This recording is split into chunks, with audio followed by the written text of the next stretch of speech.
If you're trying to trade calendar spreads and it's just not working out, I'm going to share with you the number one thing that kills most calendar spread traders. And it's probably not what you think. So here we go. This is exactly from the calendar spreads deep dive class that I did not too long ago. This class that we have here, this was from our membership program. So if you're interested in that, just let me know. We did a similar class here on iron condors not too long ago. And I want to share with you some notes regarding calendar spreads. So this is one of the things that we did. So when it comes to calendar spreads, one of the things that most people do when they do calendar spread trading, and it happens a lot with iron condors and many other things, is they concentrate their risk. Okay, it's something that I talk about quite often because I see it all the time when I do coaching and mentoring and working with people one-on-one. A lot of times what they do is they concentrate their risk in one spot, one area, one spot, one zone, placing on their positions in one at one time. And what they do is they go in and they've been taught something where they put on this calendar spread trade here. And then they put in maybe, let's say 5 contracts or 10 contracts, and they've concentrated the risk all at one spot. And then they try to manage this big kahuna and modify it, adjust it, tweak it, because this is what they've been taught. And what you're doing now is you've concentrated the risk. And sometimes, yes, that might be easier to manage at first because you've got your one big position on, and then you're trying to tweak it and modify it.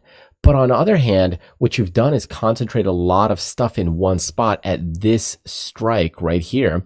And now when things start moving against you, you've got all that capital in that one zone, in that strike. So instead, what we want to do is rather than thinking like this, like the old way, we want to go in and start looking more in an array fashion, meaning spreading things out across different days, different times, different strikes. So what we want to do is, let's say if we're looking to do 5 calendar spreads, we're looking to do 1 calendar spread over here, and now that might be the 81 strike.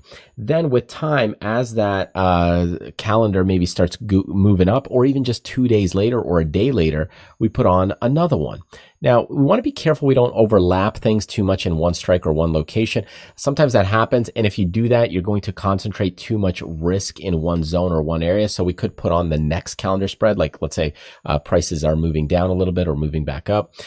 Because if we concentrate too much risk in one spot, it actually behaves more like an individual calendar. So if now price continues to move down, what we can do is go in and do, again, a different calendar spread. So now we can go and construct another one. And now what we've got is kind of 4 calendar spreads in different zones, different areas, different locations. And finally, maybe our 5th one that we've got is we might overlap and position it somewhere over here. But what happens is that as we do this progression right here, we are actually able to take off maybe this first calendar spread. We're able to get rid of that, maybe take our profit. Maybe it's 6%, maybe it's 2%, maybe it's 8%, but we're already able to take it off because price has wiggled up and it's wiggled back down.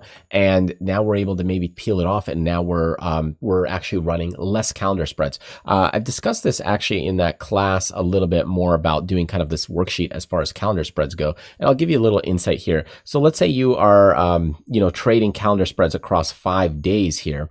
And if you go in and you want to trade calendar spreads, one of the things regarding this, so this is our days right here. And then we have throughout the month, we have kind of like these weeks. So we've got week 1, week 2, week 3, and week 4.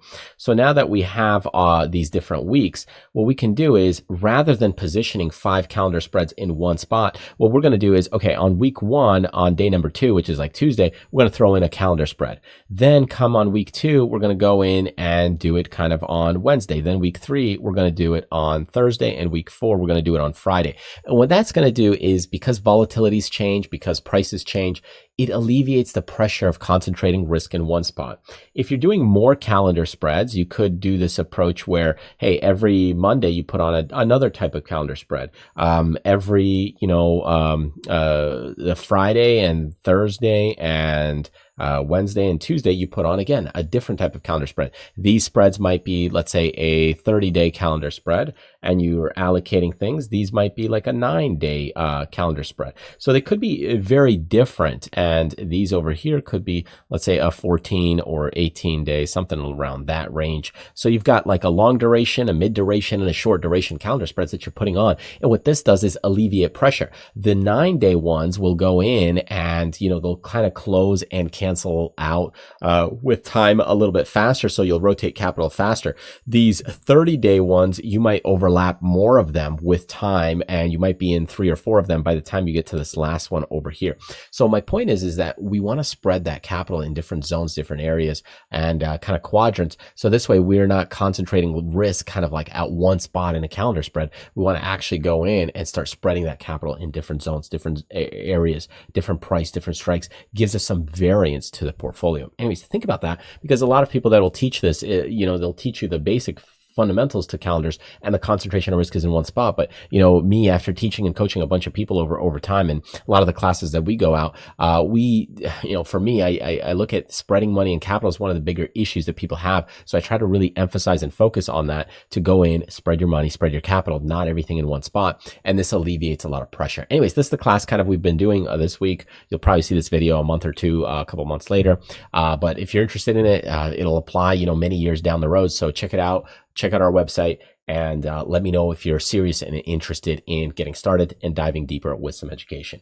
Anyways, thanks for joining me. Appreciate it. Enjoy the week ahead, and I will see you next time. Take care.